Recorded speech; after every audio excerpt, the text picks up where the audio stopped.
Welcome back to Investing Talk podcast. We're here today tackling one of the really big questions on investors' minds. Is Taiwan Semiconductor Manufacturing Company a good buy right now? It's a critical question. TSMC isn't just another chip maker, is it? No, not at all. It's absolutely foundational to, well, almost everything in modern tech. The engine behind your phone, cutting-edge AI, you name it. So our goal today is to sift through the latest financials, the market mood, expert takes, really give you a comprehensive picture of TSMC. Yeah, we'll look at financial health, where they stand competitively, valuation, and, the potential upsides and, of course, the downsides. Exactly. But before we dive in, if you're getting value from these discussions, please do take a moment to subscribe, like, and comment. It really helps us bring you more analysis like this. And if you feel like supporting the show, you can always consider buying us a coffee. Absolutely. Plus, if there's a specific company you want us to look into, just drop a comment below after we finish up today. Okay, let's unpack TSMC. So starting with the fundamentals, the core strength. TSMC is, well, it's impressive. The numbers really speak for themselves, don't they? They do. Q2 2025 revenue, NT $323.17 billion. That's new Taiwan dollars. That's a jump of 25.8% year over year. Pretty significant. And that's just one quarter. Look at January through July 2025. Right. Cumulative revenue hit NT 2,096.21 billion. That's up a massive 37.6% year over year. Wow. And Q1 2025 wasn't slow either. NT $839.25 billion, up 41.6% compared to Q1 2024. These aren't just, incremental gains. This shows real momentum, especially in those high-value areas. It really does. It signals they're tightening their grip on the critical parts of the tech industry. And what these figures really tell us is TSMC isn't just riding a wave, they're actively leading it. Their own update in July 2025 keeps expectations around 30% full-year revenue growth for 2025. And that's not just general market growth fueling it, is it? No, not at all. It's significantly driven by very specific demand. We're talking advanced process nodes, AI accelerators. The demand there is almost insatiable right now. So they're positioned right at the heart of the biggest growth areas. AI, advanced computing. Exactly. Basically making themselves indispensable for the future of that tech. And it's not just the top line, the revenue, profitability, financial health. That looks solid too. It does. Now, the latest filings don't give us the Q2 net income figure specifically, but historically, their gross margins. Consistently strong, between 53–55%. That's pretty healthy. Very healthy. And financially, the company looks really solid. Things like subsidiary lending, guarantees to subsidiaries, all well within approved risk limits according to our sources. Okay. And no big shifts in financial leverage or liquidity. Cash flows seem comfortable, easily covering investments and those substantial dividend payouts. Right, like the Q1 2025 dividend, NT $5 per share, roughly. Exactly. And that kind of financial stability is crucial. It's the foundation that lets them maintain their, frankly, unrivaled competitive position. Unrivaled is a strong word, but it feels accurate here. I think it is. TSMC isn't just a player. It's the global leader in advanced semiconductor wafer foundry services. Full stop. They dominate the critical advanced nodes, 3nm, 5mm. And their advantages. They're formidable. You've got unparalleled scale, leading-edge R&D, at least in foundry tech, a really sticky blue-chip customer base. Think Apple, NVIDIA, AMD. The biggest names. The biggest. Yeah. And that gives them strong pricing power over smaller rivals. The whole competitive landscape actually still looks pretty favorable for them. Because of that supply-demand imbalance. Precisely. That structural imbalance in high-growth areas like AI, high-performance computing, HPC, automotive, it just keeps driving demand towards them. They're kind of in a league of their own. Okay, so fundamentals paint a very strong picture. Dominance, growth, solid financials. How does the market see this? How does it translate into the valuation, especially that premium? Yeah, that's the crucial question, isn't it? Getting a precise PE, PS, PB ratio in the very latest filings is a bit tricky. They often cover the full prior year. But what our analysis shows is that TSMC definitely trades at a substantial premium compared to peers like UMC or SestMic. And that premium is justified. Well, the argument is yes. It's attributed directly to those higher margins we talked about and their clear technological leadership. Sell-side analysts tend to use relative valuation, reflecting TSMC's strong return on equity, its sheer scale. So the market basically says you pay for quality, for leadership. Essentially, yes. Yeah. You're paying for a unique asset in the tech world. Makes sense. Let's look at the price action itself. As of September 2nd, 2025, TSMC was trading around USD $236.58 on the NYSE. Right.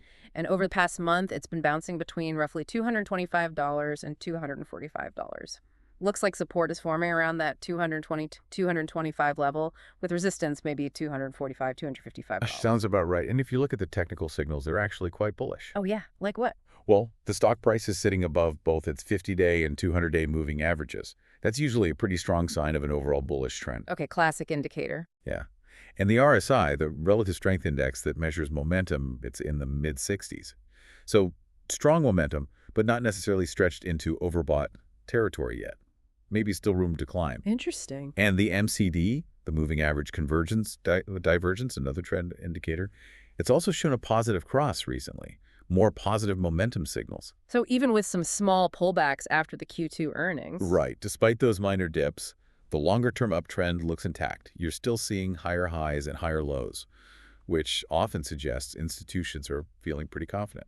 That is a strong technical picture. It seems to line up with what you mentioned earlier about institutional buying. So, okay, what specific news, what catalysts have been driving this momentum recently?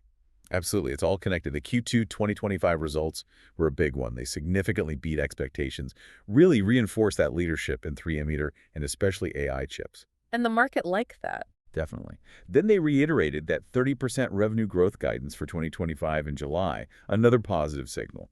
Plus, they raised the dividend payout to NT $5 per share for Q1. Consistent good news. And the analysts responded well. Very well.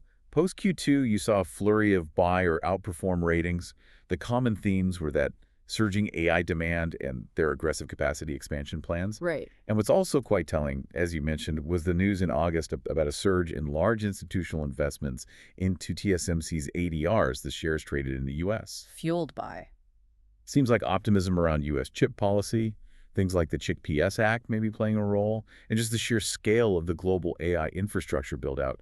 Smart money is clearly paying attention. Okay, so that's the broad strokes. Let's zoom in on the last 3 months, June, July, August. What were the key specific developments? Sure. Back in June, TSMC unveiled mass production plans for its 2nm process node. That's the next big leap. And confirmed supply deals. Yes, with major clients like Apple and NVIDIA. Huge confirmation of their roadmap. Also in June, they talked about progress on diversifying manufacturing geographically, specifically the Arizona fab, addressing those U.S.-China tech tension concerns. That 2nm node news is massive, right? Locking in Apple and NVIDIA really cements their lead. Absolutely. And the Arizona fab progress, that's a key strategic move. It's about mitigating geopolitical risk, diversifying away from Taiwan solely, a crucial long-term play. Okay, then July brought the Q2 earnings beat we discussed. Management highlighted AI chip demand and also automotive growth. Right, automotive is another key driver. Interestingly, they also mentioned adjustments to their capital expenditure plans, their CapEx guidance. Adjustments how? Lower? Higher? The sources suggest adjustments based on evolving customer demand forecasts. It wasn't just blindly spending. So responsive management, balancing investment with real-time demand signals. Exactly. It shows they're being prudent, not just expanding at all costs. A dynamic balancing act. Got it. Then August, besides the institutional buying surge, there were leaks. Hints about expanding relationships with U.S. hyperscalers. Yes, those are the huge cloud companies. Google, Amazon, Microsoft, that kind of player. If TSMC locks in bigger, longer-term deals with them? That would be massive. Securing future revenue, solidifying their position even further against competitors. Precisely. It reinforces how critical they are to the basic infrastructure of the whole digital economy. Okay, so looking ahead now, what catalysts should investors be watching for? Well, coming up soon, September 18th, is the Q3 2025 earnings call. That'll be huge. What's the focus there? Continued AI demand naturally. Updates on the 2nm chip production ramp-up timeline, and any changes to margin guidance, always crucial. Then end of September the 30th, index rebalancing, MSCI, FTSE. Yeah, those can cause some short-term volatility. Passive and active ETFs have to adjust their holdings, so you get flows that can move the stock temporarily.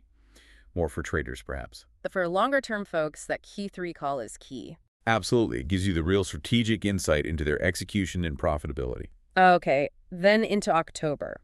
October 1st, mid-autumn holiday sales reports. Maybe giving clues about consumer electronics demand. Could offer some insight, yeah. Forward-looking order trends for some of their big customers might be hinted at. Then October 15th, the 13F filings come out. Seeing what the big hedge funds and institutions have been doing. More on sentiment. Exactly. And finally, October 24th, TSMC's preliminary Q4 guidance update. That will be closely watched. For signals on?